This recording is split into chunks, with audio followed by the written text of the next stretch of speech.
Très heureux de vous retrouver encore une fois de plus dans ce nouveau numéro sur HMedia Sport pour la première fois. N'oubliez pas de vous abonner. Donc, exercice aussi dans la mise simple, que s'abonner, que partager nos commentaires aussi. C'est moi votre M de présentateur Iram Mawissa depuis Kinshasa, la capitale de la République démocratique du Congo. Vous très bien. La chaîne de Bissot c'est l'actualité sportive. Donc, nous avons écouté une émission pour la première fois. Nous avons des informations, analyse à temps réel sur la Coupe d'Afrique des Nations. Vous voyez très bien que tout ça en pleine Coupe d'Afrique des Nations. Moment où s'abonner pour rater mes informations. Ma campagne est sérieuse déjà. On a gagné le Bénin, on a fait un match contre le Sénégal. Le prochain match contre le Botswana. Après, on va mettre la quart de finale, soit Algérie, soit le Burkina Faso. Donc, ma moutou est s'abonner, partager, commenter ça et c'est moi mingi.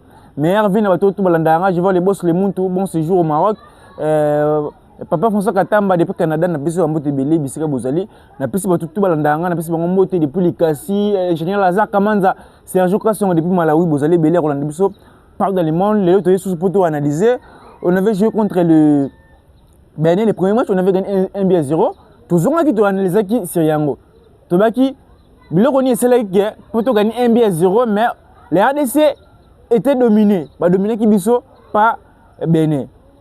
Maintenant on va parler sur les matchs RDC Sénégal. On a fait un match nul. Place ni Simbaki, place ni Simbaki. Parce que les équipes nationales, les locaux, et là on y est. Attends, on va se moi beré on est là, moi beré on. Parce qu'à chaque fois ce match bête même si tu y a pour le beré on a pour beré on a et se faire répéter sur le prochain match. On va parler sur ça. On parlera également sur le performance individuelle. Chaque joueur performance à l'action de terrain. On va parler de ça dans cette émission. N'oubliez pas de vous abonner, de partager, de commenter aussi la vraiment c'est mingi. Vous très bien, tu bêtes au Sénégal, tu bêtes au Sénégal, un but partout, c'est à féliciter pour les hommes de Sébastien de Sabre. Nous le parlons, c'est le parcours exceptionnel. Donc notre 7 derniers matchs, tu peux être match monté. Depuis Togo, Soudan, tu bêtes Nigeria, tu bêtes Cameroun, tu peux être match monté. Cela prouve qu'on a une très belle équipe. On avait joué contre le Sénégal. Tout ça, un but partout. Déjà, le Sénégal, c'est une grande nation.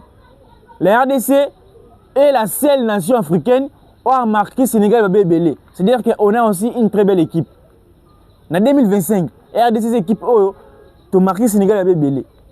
C'est-à-dire qu'on a une très belle équipe qui a confronté la grande nation. Déjà, affronter le Sénégal, faire un match contre les grands favoris, parce que les grands favoris de la compétition, c'est le Sénégal, le Cameroun et le Maroc, pardon. Déjà faire un match contre les Sénégal, cela prouve qu'on est capable de gagner toutes les nations et on est capable de gagner la Coupe d'Afrique des Nations. Pourquoi pas? On avait joué contre le Sénégal, tout ça, il mis partout. Déjà, les coachs avaient commencé avec le système de jeu des 4-3-3 comme toujours. Il avait juste modifié certains joueurs de Tulbaki. Napoto, il y avait le Mpassi comme toujours. La défense, Zaki Touanzebe, Chancel Mimba, latéral gauche, Arthur Mansour, latéral droit. On a comme le terrain. Moutoussami, non, ça dit qu'il avait juste le changement dans le terrain, Moukao à la place de Doka Imbe.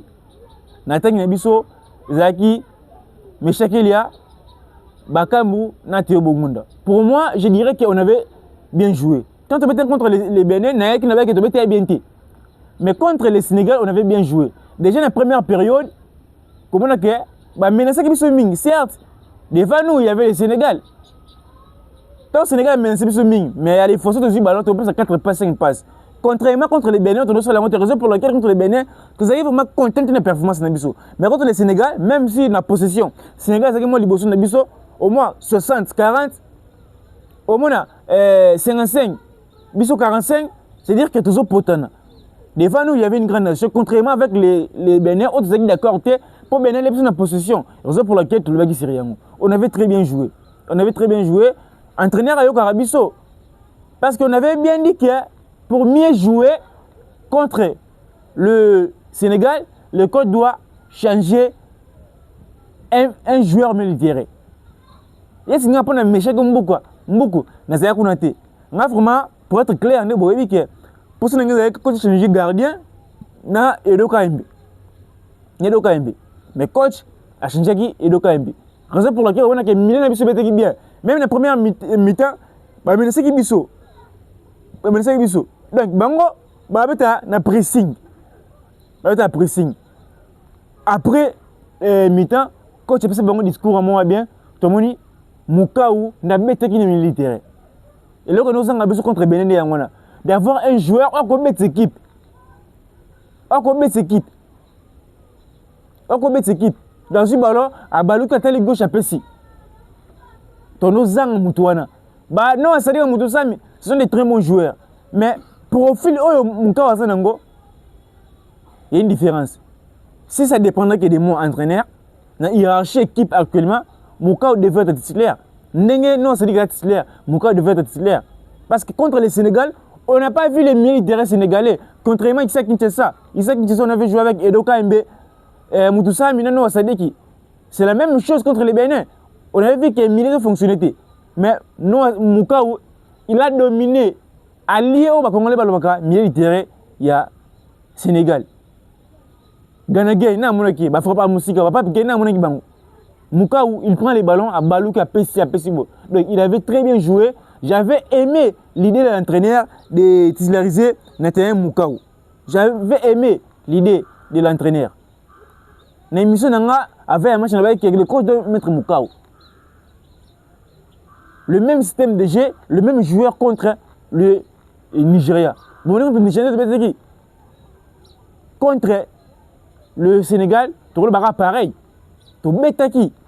Et puis, j'ai déjà confiance qu'on peut aller très loin dans cette compétition. Déjà, gagner les Bénin 1 à 0, Bénin sur la possession, Bissot. Tu sais déjà, est-ce que tu as Moussika? Parce qu'on a se poser la question. Déjà, faire un match nul contre les grandes nations, contre la grande nation comme le Sénégal, cela prouve qu'on est capable de gagner la compétition. Donc, on a fait une prestation exceptionnelle. Tu peux vraiment quitter comme N'attaque, coach, avec ce qui m'échec, avec ce qui m'oukou, avec ce Bakambu, na Théo Bongunda. Moi, j'avais aimé aussi l'accélération de Michel Kelia parce que Michel Kelia a joué à mon pas rapide. Il a joué à mon pas droité. Soit il est à droite, Bongonda à gauche, Moutamou tout ça me pantine. Contrairement avec Moukou, Michel Kelia, Moukou Bongonda, Bongonda va gaucher, pour Mouta frapper, au moins Bongonda le connaît, mais Moukou le connaît. J'avais aimé l'accélération de Michel Kelia. Pour le cas de Bakambu, oui, Bakambu c'est un très bon joueur. Nabanef tout bazana, Bakambu c'est un joueur, trop la titulaire. C'est un joueur, c'est un doyen de la sélection. Un joueur à la titulaire de la compétition. Mais le coach doit comprendre une chose. Et ça a été que dans le match tout, ce que Bakambu bibi faut pas que Maël. Ce que le coach doit comprendre, c'est ça. Dans le match tout, ça a été que ce que Bakambu bibi faut Maël. Non. On a commencé à manger, tout ça, la politique, Maël soit côté. Dans les dernières minutes, il marque toujours. C'est la mauvaise politique. Joueur côté, niveau de match. Dans le match. Parce que Bakamuna, Maël, c'est le même profil. Donc, le choix de titulariser Bakambu, c'était un bon choix. C'était une meilleure décision de la part de l'entraîneur. Mais tant que Bimissi, Bakambu, il avait mal jugé de faire entrer Maël. Si ça dépendait que de moi, j'allais faire entrer Samuel Essende. Parce que tout le monde a un duel aérien, à sa difficulté. Arriver à maîtriser ballon. Donc, Essende a joué mon pesara. Tout la match dans Dakar, Sénégal, RDC. Nani, Koulibaly ko défendre pas Essende. Donc, Bakam bala likolo anoko kate. Il va bala profondeur na landaka mingi. Donc, coach fala agir bien. Il y a omis Bakam ya ko Essende. Faut que entrer à Maël. Ils ont rendé mon Bakam. Et là, monté. Bala likolo tout et ozonga.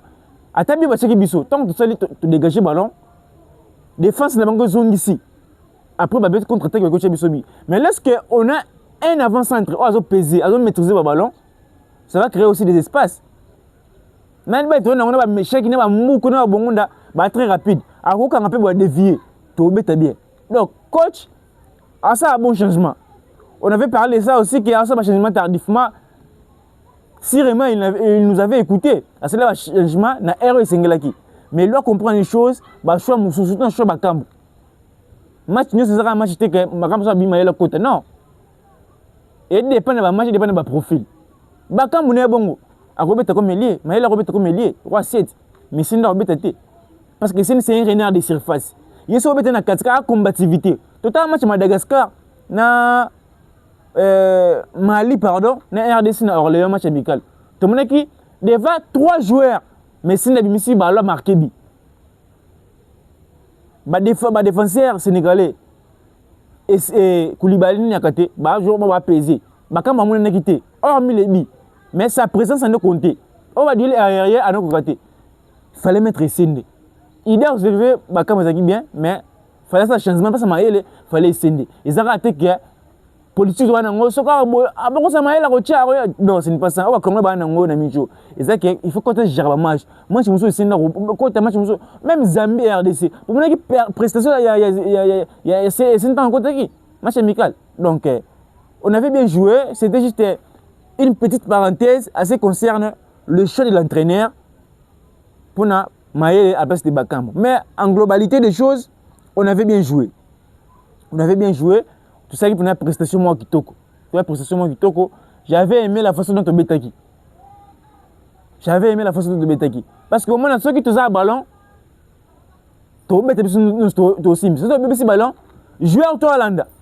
Mukau, bah c'est que le roi BCG, mais Hollande ballon. Non, c'est dit que Hollande ballon, Moutou sama Hollande ballon. Tu me dis que bah bon monde, bah on peut reconnaître ça. Mais chaque bazo quand ça. Ce qui fait en sorte que cela processus moi bien ngono. Au BBC ballon Hollandi. Ya ngona.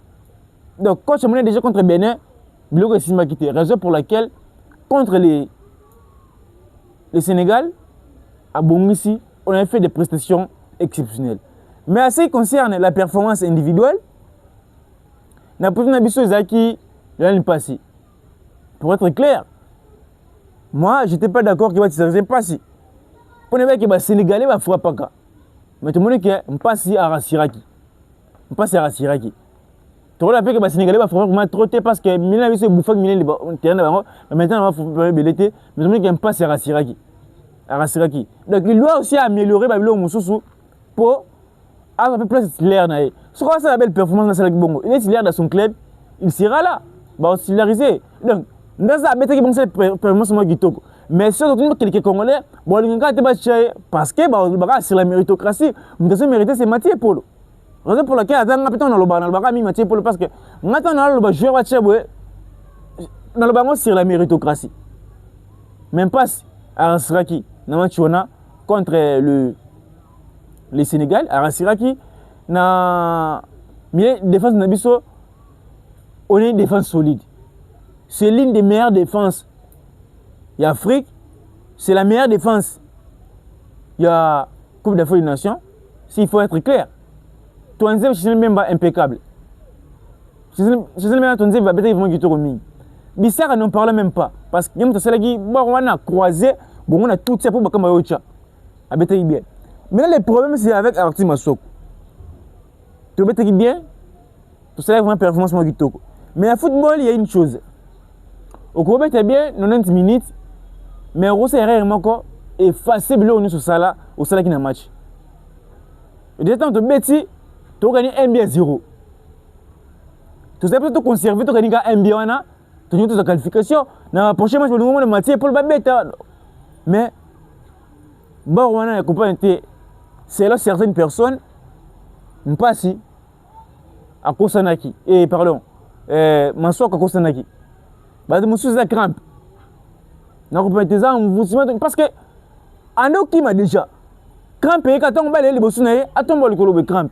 Raison pour laquelle certaines personnes basol baké, ils ont crampité, ils ont simulation Kosani, vu qu'il y a un acrobatie parce que de l'autre côté on sait que bah les soyez pas Arti Masaku, Arti Masaku habite en bas à mon côté. Arti Masaku habite à 2 ou 3 touche avant de libérer le ballon. Peut-être que ça va acrobatie, les kimie, il y a un conseil qui est bon. Ça peut arriver aussi qu'il y a un crampe. Peut-être que la vidéo, tu investis à côté de ça crampe. Mais sur le football, c'est un professionnel. À quoi peut qu'on parce que tout le monde est un peu contre Ghana, RDC Ghana, Nakana Gabon. Rémi Moulumba, c'est pas si vous avez ça joueur, après ça le Mali, pardon, après ça Isamampeko. Après si vous avez joueur ghanéen, à quoi c'est le colo, à quoi arbitre Kati. Après quand Bassimi Bala Moukinaï. Ce sont des professionnels de l'autre côté. De l'autre côté, il y a des blessures. Mais c'est qu'on voit, tout le monde a des blessures. Blessure n'a déjà, ceux qui ont vraiment blessure, na cheville, dès que je confirmerai la conférence de presse, donc, Yoris Kaimbe doit être là. Yoris Kaimbe doit être là. Bah, Congolais va dessiner à Maswaku, parce que contre les Nigeria, bien, le Sénégal et le Nigeria, c'est comme Maswaku, les Sénégalais, c'est Kinshasa, place à Maswaku, il n'y a pas soir. Donc, je ne comprends pas aussi les choses de l'entraîneur, pourquoi tu as Maswaku. Parce qu'on a un Yoris Kaimbe qui est bon défensivement, offensivement, contre les Cameroun, on avait vu ça. Bon, Arti Maswaku, peut-être, et pour ça, la peut-être, Yoris, blessure Yamaswaku, peut-être ça l'appelle Yoris Kaimbe. À la titulaire, on a déjà, c'est si remarqué contre le Botswana, Borocha, Yoris Kaimbe. Ceux qui vont blessure, il y a solo.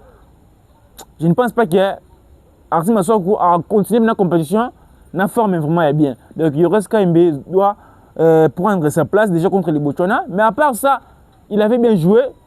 J'étais étonné. Il y a au moins que place où on a Maswaku va avoir pas été. Mais vu que c'est le caméra impacté mais en bref la défense elle était bonne. Le milieu de terrain est impeccable. Nous avons passé le Ngolu, Yozana Jean Laurent Noah Sadiki, Moukao, et d'avoir un joueur comme Samuel Moutsami, l'infatigable. C'est important. C'est important pour nous. Donc, milieu de ça bien. Mais c'est vraiment ça qui toque au milieu. Je me pose des questions. Il y a des joueurs, on a qu'un dernier, qui vraiment, joueur encore plus utilisé, mais on a qu'un autre moins utilisé, on risque peut être un match dans la Coupe d'Afrique des Nations. Et ça, Kaloulou, na Piquel. Déjà, pour Piquel, football au bêta, na football au moment où on se dit, il y a une différence.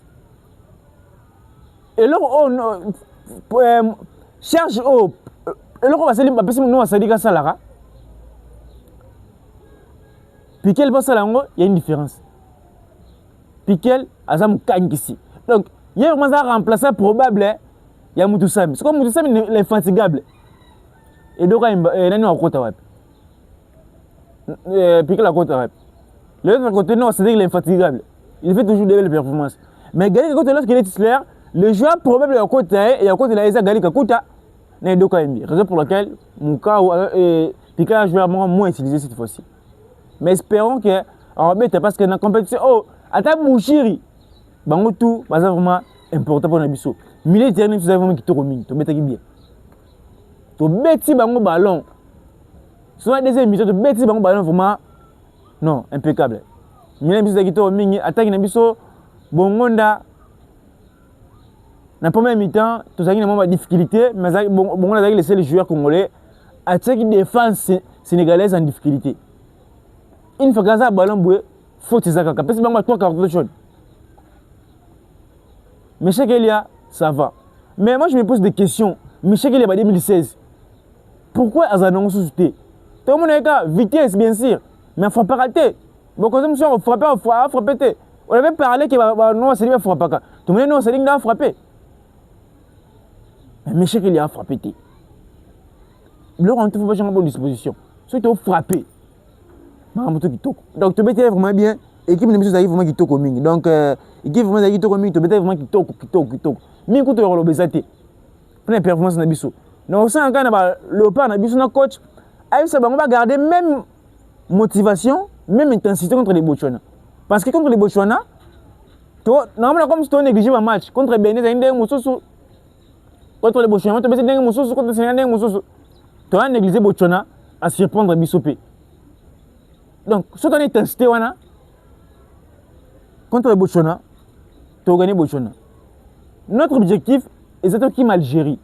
Donc, tu as une grande nation, tu as le Nigeria, tu as le Cameroun, tu as un argument, tu as un nation. Mais, stratégiquement, on doit fouiller l'Algérie, tout le Burkina Faso. Parce que l'Algérie, malgré, ça a favorisé l'arbitre. Donc, si on a le Sénégal, le Sénégal, je ne pense pas qu'on va trop très bien. Mais nous, on a la qualité de gagner le Botswana 5-4. Tu as ma première groupe, tu as un Burkina Faso, tu as ma deuxième. Parce que tu as une deuxième, tu as l'Algérie, tu as pour ma premier. Il y a un groupe, donc tu as l'Algérie. Donc on doit fuir l'Algérie pour jouer contre le Burkina Faso. Pour faire ça, il faut gagner le Botswana avec caractère. Le Botswana, c'est une nation la plus faible du groupe. Donc il faut gagner avec caractère de l'accès qu'il y a. On est avec match le Bosso contre Bénin, barrière ezalaki eza bongo objectif eza quoi tokoma jusqu'au bout tobeta vraiment kitoko mingi toza concentré prochain match ezali contre le Botswana tobeta les temps na 20h en cas d'une qualification on va jouer contre l'Algérie soit le Burkina Faso, c'est à dire qu'il y a aucune nation il y a plus de petites nations. Botswana surtout photo bêta, Algérie photo bêta, Burkina Faso photo bêta. Donc équipement awa, il y aura les misézatés. Tu bêta avec considération, mais en tout calme, toke musika. Donc tout ça concentré, tout comme ça va le parler RDC Nabiso, tu dis que ça n'tsakate, mais tout le monde cette fois-ci, tu vas mobiliser surtout. Ancien léopard, tout le monde va supporter, même si va supporter, même si va tikalia, mais tout le monde va supporter léopard. C'est le part tout ba fongole mutema na bango ministre sport zaki wana makamuto kitoko mingi kitoko to yika cette fois-ci to gagner compétition to ça concentré na mais tout le monde ba prophète wana te il y a des prophètes là qui to pour la mais ba bito gagner score final 1 but partout donc so ningo ta match ko ka ba prophète wana te ko ka bango te et mayo moral yo za concentré ta la match na yo après match sili on dit ah to gagner ah to poli c'est ça so do match avait bête mon année déjà prophète ni à le moment bali yo so le baké RDC par exemple na Sénégal ou là par exemple RDC to pour le 3 buts à 1 yo e banderi nini que to et ça la raté football les avons compté football les a balé so to pour le 3 buts à 1 bango ba Chelsea début contre son camp ba to pour le 3 buts à 2 to bango début à 0 ou bani oh encaisse ça qui n'a pas ça ce n'est pas ça. Nous, on doit rester concentré. Totalement, le match n'est pas léopard, c'est tout. C'est tout. Non, c'est un gouvernement. Il y a un chap qui est bon, il y a un film. Allez, il y a une chaîne, il y a une chaîne. Pour bon information qui est communauté. C'était moi, votre humble représentant Hiram Aouissa depuis Kinshasa, la capitale de la République démocratique du Congo. Vous très bien. Ceux qui ne savent pas qui est Makambozali, n'a pas si tout balandangambote. Je vois les boss les Muntu, n'a pas si mbote maman Sylvie Malonga, n'a pas si mbote Bisiko Ozali. Papa François Katama depuis Canada na pesi mbote bisiko vous allez joyeux Noël bonne année na bino so bolondanga vous allez belé olanga depuis Maroc partout dans le monde donc tous allez déplacement mais cela ne nous empêche pas d'analyser de donner des informations en temps réel donc restez concentrés sur cette chaîne pour ne pas rater aucune de nos prochaines émissions on se retrouve à la prochaine pour une prochaine émission quant à moi je vous dis au revoir.